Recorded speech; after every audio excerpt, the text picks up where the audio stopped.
তোর বাপি যে দুদিন বাইতে আসছে বুঝছো না, ওই দুগো হরের মাছ লইও আর যে মরক লইও বুঝছো না।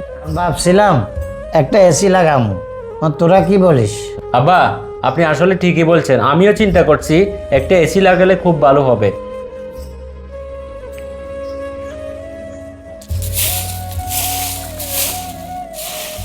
মা, মা রে, মা রে, ও মা আর উঠতে না মা, আর কোন মতো নাইলো রে মা, উঠরে কোন মতো নাইলো উঠরে।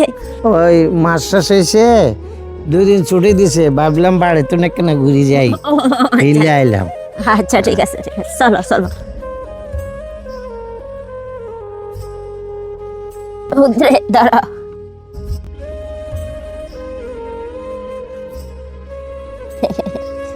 মা দাঁড়ান, খরচ টরচ করি এই মাসে এগুন বাচ্চে 5,000 টাকা আমি নাতি করে দিই, বাজার সদাই লাগলে নিয়ে গেন ঘরের লাই। ও আচ্ছা আচ্ছা ঠিক আছে। নাতিয়ে ঘর তোমরা একটু হাটের মজা যাই, ও তোর তরকারি শাকসবজি লোবা আর তোর বাপি যে দুদিন বাইতে আসছে বুঝছো না, ওই দুগো হরের মাছ লইও আর যে মরক লইও বুঝছো না।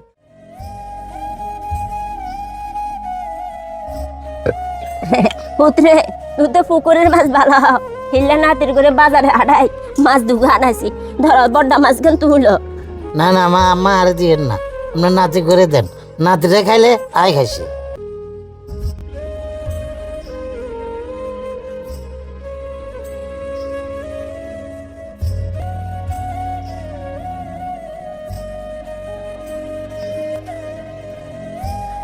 এই মুকলেশ দাঁড়াও। মুকলেশ, তুই তো চাকরি কামে ব্যস্ত থাকস, তোর ভাই যা প্রবাসে থাকে, তোদের সাথে আলাপ করার কোনো সুযোগই পাইনি।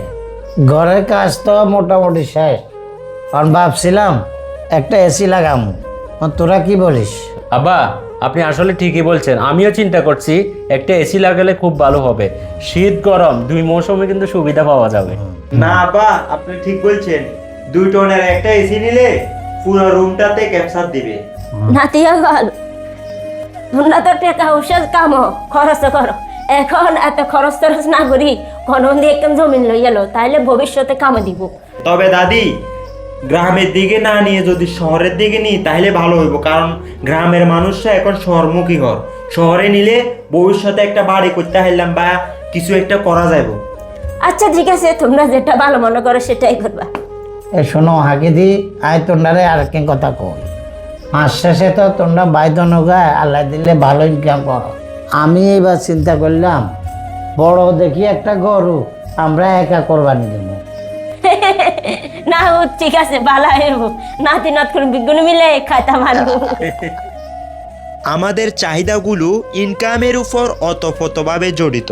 এই জীবনে আমাদের চাহিদার কোনো শেষ নেই, আমাদের ইনকাম বাড়ার সাথে সাথে চাহিদাগুলো দিন দিন বেড়েই চলে। তবে বাস্তবতা হলো চাহিদা বাড়ার সাথে সাথে আমাদের সুখ শান্তি, পারিবারিক মিলমিশ, একে অপরের প্রতি আন্তরিকতা দিন দিন হারিয়ে যায়। তাই আসুন আমরা একটু পরিবর্তন হওয়ার চেষ্টা করি।